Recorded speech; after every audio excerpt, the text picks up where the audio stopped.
वर्तमान बड़ खबर दोहलिला दिल्ली दीर्घ दिन व्यवधान पर दिल्ली में होइछि विस्फोरण। इस्राएल दूतावास पाखरे होइछि विस्फोरण। दूतावास ठारू प्राय 50 मीटर दूर में विस्फोरण होइछि। आईईडी विस्फोरण में बहु गाड़ी क्षतिग्रस्त होइछि किंतु एथिरे केही मृताहत होई नथिबा सूचना मिलिछि। विस्फोरण पर अब्दुल कलाम रोड को सील कर दिया जाइछि। व्यापक फोर्स मुतयन करा जाइछि। दमकल गाड़ी पहुंची उद्धार कार्य चलाइछन्ति। किए ओ काहीकि विस्फोरण करिछि ताहा जणा पड़िछि। विस्फोरण पछरे केउ संगठन हाथ रही ताहा जणा पड़िनी। ए आतंकवादी विस्फोरण कि नुहे तार छानबीन आरंभ हो जाइछि।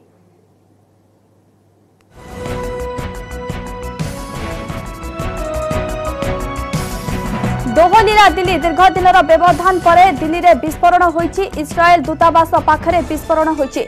दूतावास ठारू प्राय 50 मीटर दूर में विस्फोरण होइछि। आईईडी विस्फोरण में बहु गाड़ी क्षतिग्रस्त होइछि किंतु एथिरे केही मृताहत होई नथिबा सूचना मिलिछि।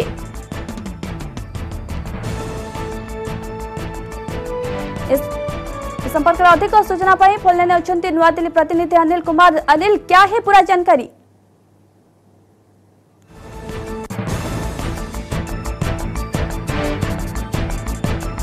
नुआ दिल्ली प्रतिनिधि अछंती शंकर आनंद। शंकर, क्या है पूरा जानकारी? कौन ये रखा था ये आईटी ब्लास्ट, कहां पर रखा हुआ था, क्या है पूरा जानकारी? देखिए, ये जो मामला है राजधानी दिल्ली के जो चाणक्यपुरी थाना इलाका है, इस इलाके का मामला था। और जो इजरायल एम्बेसी के पास में ही जो औरंगजेब लेन है बकायदा, वहां का मामला था। और वहां पर कुछ विस्फोटक रखा गया और वहां पर अचानक जो एक ब्लास्ट हुआ है, जिसके बाद वहां पर मौके पे 3 गाड़ियां जो है क्षतिग्रस्त हुई। हालांकि इसकी जो तीव्रता थी, जो इस विस्फोटक की जो तीव्रता थी, वो बेहद कम थी, जिसके चलते कोई बहुत ज्यादा नुकसान नहीं हुआ। हालांकि किसी के जानमाल की नुकसान हानि क्षतिग्रस्त हुई है। और राजधानी दिल्ली सुरक्षा व्यवस्था होने के बावजूद जिस तरह से यहाँ पर ये मामला देखने को मिला है, कहीं न कहीं ये मामला काफी संदिग्ध लग रहा है। किसकी भूमिका है? वो संदिग्ध युवक है जिसकी भूमिका है। तो इन तमाम मामलों पर विस्तार से तफ्तीश की जाएगी और तफ्तीश के लिए शुरुआती तौर पर मौके पर क्राइम ब्रांच की टीम और दिल्ली पुलिस की स्पेशल सेल की टीम पहुंची। इसके साथ ही केंद्रीय खुफिया एजेंसी आईबी की टीम मौके पे पहुंची और हर टीम अपने अपने एंगल से इस मामले की तफ्तीश में जुटी है। और जो स्थानीय पुलिस है वो उसका ये मामला बनता है, तो स्थानीय पुलिस की टीम इस मामले को विशेष तौर पर जांच पड़ताल कर रही है। और ये मामला देखिए, जो नई दिल्ली का इलाका है वो लुटियन जोन कहलाता है। इस इलाके में तमाम जो दूतावास है और इस इजरायल दूतावास के पास का ही एक मामला है। हालांकि शुरुआती तौर पर जो जानकारी मिली थी कि वो इजरायल दूतावास में हुआ है, लेकिन वो खबर जो है इस मामले पर दिल्ली पुलिस ने स्पष्ट किया कि इजरायल दूतावास के अंदर नहीं बल्कि उसके पास ही एक स्थान है, उस जगह पे ये ब्लास्ट हुआ है। तो इस मामले में स्पष्ट तौर पे दिल्ली पुलिस ने स्पष्ट किया कि इजरायल दूतावास के अंदर नहीं बल्कि उसके पास में ब्लास्ट किया गया है।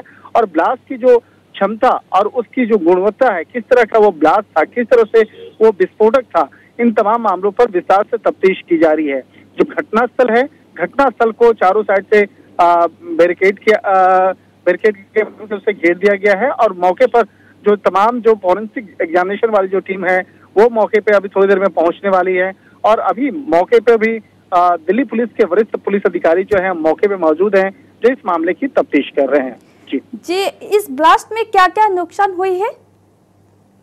देखिए, अभी इस ब्लास्ट के बारे में अगर कहा जाए तो इसकी जो तीव्रता के बारे में जो बताई गई है वो तीव्रता बहुत ज्यादा नहीं थी, जिसके चलते कोई जान-माल यानी कि किसी आदमी को नुकसान नहीं पहुंचा है।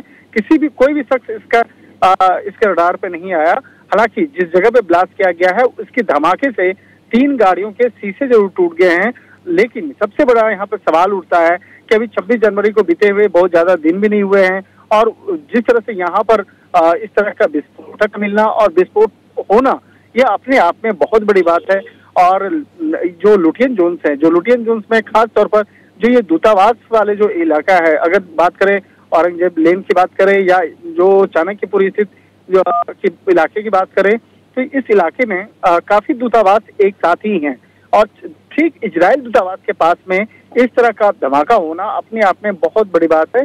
अगर बात करें तो साल 2012 में भी कुछ एक ऐसा ही वहां पर मामला देखने को मिला था, जिस वक्त में इजरायली दूतावास की एक गाड़ी पर किसी संदिग्ध युवक द्वारा वहां पर विस्फोट किया गया था और गाड़ी को जलाने का प्रयास किया गया था।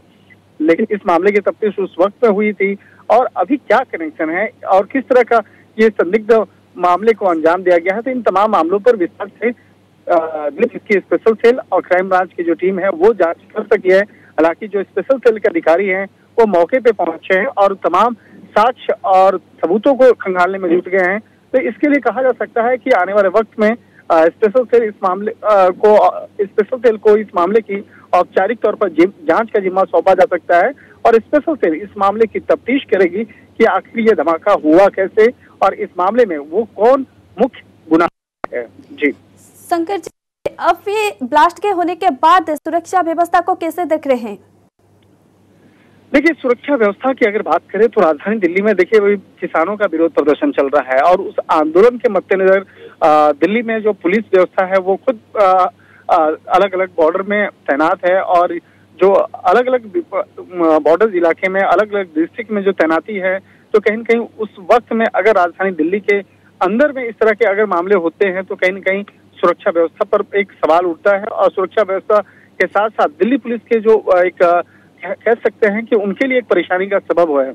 और इस मामले में किस तरह से इस मामले को निपटा जा सकता है, किस तरह से एक तरफ देखा जाए तो किसान आंदोलन है तो दूसरी तरफ इस तरह के धमाके, तो ये कहीं न कहीं दिल्ली पुलिस के अधिकारियों के लिए, उनके जवानों के लिए काफी सोचने का विषय मसला बनता है।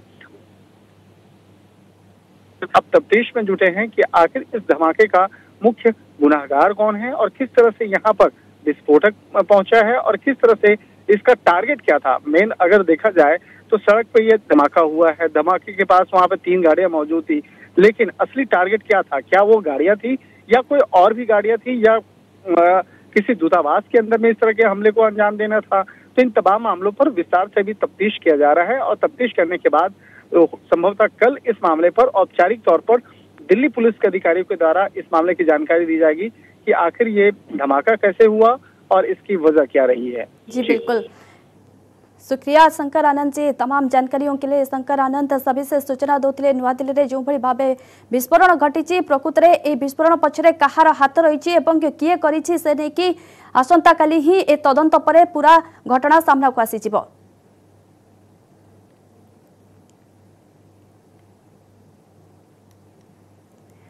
दोहलिला दिल्ली दीर्घ दिनर व्यवधान पर दिल्ली में होइछि विस्फोरण। इस्राएल दूतावास पाखरे होइछि विस्फोरण। दूतावास ठारू प्राय 50 मीटर दूर में विस्फोरण होइछि।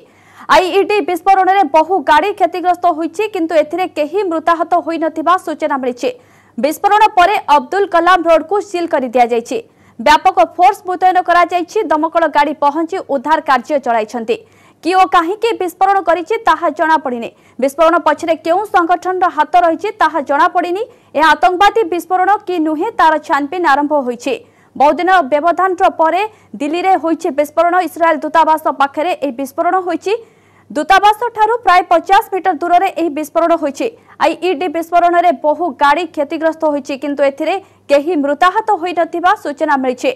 विस्फोरण रे अब्दुल कलाम रोड को सील कर दिया जाइछि। व्यापक फोर्स मुतयन करा जाइछि। सुरक्षा व्यवस्था कड़ाकड़ी करा जाइछि। तबे नौदिल्ली प्रतिनिधि अछंती अनिल कुमार। अनिल, क्या है ताजा जानकारी? जी मैं आपको बता दूं कि ठीक 5:05 के करीब कॉल आई थी जिसमें ये कहा गया कि एक ब्लास्ट हुआ है। इसमें जो मैं मौके वारदात पर यहाँ मौजूद हूँ, पैरामिलिट्री के फोर्सेस को एपीजे अब्दुल कलाम रोड की दोनों तरफ लगा दिया गया है। पूरे एरिया को सील कर दिया गया है। दिल्ली पुलिस के तमाम बड़े आला अधिकारी भी यहाँ मौजूद हैं, खुफिया विभाग के अधिकारी मौजूद हैं, तमाम वो बम स्क्वाड के जो टीम होती है दस्ता वो भी यहाँ मौजूद है। इसके जो कारण है उसके पता लगाया जा रहा है कि आखिर किस तरह के जो आईडी ब्लास्ट हुआ है। ये इजराइल दूतावास के ठीक सामने जो पेडेस्ट्रियन होता है, पैदल पाथ होता है उसमें ये ब्लास्ट हुआ है। तो उसमें ये पता लगाया जा रहा है कि किस तरह की चीजों का इसमें इस्तेमाल किया गया है। कहीं किसी आतंकी जो संगठन है या किसी आतंकी का हाथ तो नहीं, क्योंकि ये अहम इसलिए भी हो जाता है क्योंकि यहाँ से ठीक कुछ किलोमीटर की दूर जो विजय चौक है वहाँ पे बीटिंग रिट्रीट का कार्यक्रम चल रहा था। तो ऐसे में जब ये लुटियन जोश माना जाता है, ऐसे में इस तरह के घटना को अंजाम दिया जाना, कई ऐसे सवाल भी खड़े होते हैं कि आखिर कैसे जो खुफिया विभाग से ये चूक हुई, जिसकी वजह से जो इजरायल दूतावास जहाँ पे लुटियन जोन्स में काफी एक वीवीआईपी एरिया है वहाँ पे इस तरह के घटना को अंजाम दिया जाता है। जी अनिल, एक तरफ बीटिंग द रिट्रीट कार्यक्रम और दूसरी तरफ ये ब्लास्ट, तो इस ब्लास्ट के मुख्य कारण कौन है, कौन है वो जो रखा हुआ था ये ब्लास्ट? देखिए अभी कुछ भी कहना ये अभी कहा नहीं जा सकता कि इसके पीछे किसका हाथ है, लेकिन इतना जरूर है कि जो खुफिया एजेंसियां हैं, ये जो जांच एजेंसियां हैं या दिल्ली पुलिस के आला अधिकारी हैं, जो खुफिया विभाग के अधिकारी हैं, वो पैनी नजर बनाए हुए हैं। जो फॉरेंसिक एक प्रोटोकॉल होता है, ये फॉरेंसिक जांच होती है, जो भी वहाँ आसपास के सामान पाए जाते हैं, वस्तु पाए जाते हैं, उसको लेकर के उसको देखते हुए अभी वहाँ पे ये सबूत इकट्ठा किए जा रहे हैं, जिसमें फॉरेंसिक जांच होगी। इसके बाद ही ये पता लगाया जा सकेगा कि किस तरह के जो मटेरियल है उसमें इस्तेमाल किया गया है।